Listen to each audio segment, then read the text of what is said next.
नमस्कार. महाराष्ट्रातील माझ्या सर्व शिक्षक बंधू आणि भगिनींनो, महाराष्ट्र शिक्षक पात्रता परीक्षा दिनांक 23 नोव्हेंबर 2025ची अंतिम उत्तरसूची आणि या अंतिम उत्तरसूचीमध्ये देखील काही चुका झाल्याचं आपल्याला पाहायला मिळतंय.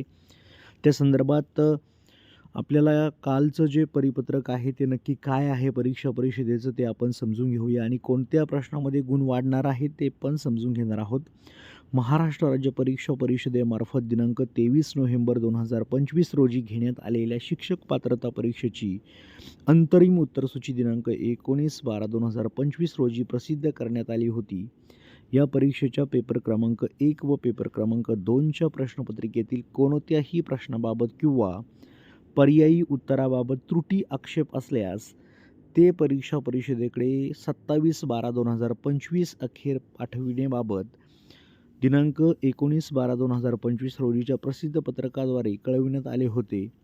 विहित मुदतीत प्राप्त झालेल्या लेखी निवेदनानंतर विषय तज्ज्ञांचे अभिप्राय घेऊन दिनांक 12/1/2026 रोजी म्हणजे आपण 1-2 दिवसापूर्वी ही उत्तरसूची प्रसिद्ध करण्यात आली होती, हे पाहिलं. तथापि अंतिम उत्तरसूचीमध्ये मुद्रण दोष पहा, प्रिंटिंग मिस्टेक झालेली आहे.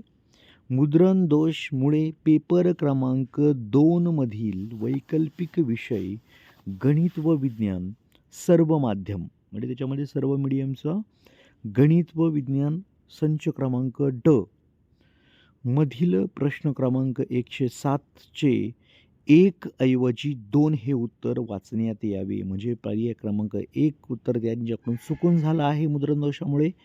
तिथे त्याचं उत्तर आहे 107 नंबरच्या प्रश्नाचं.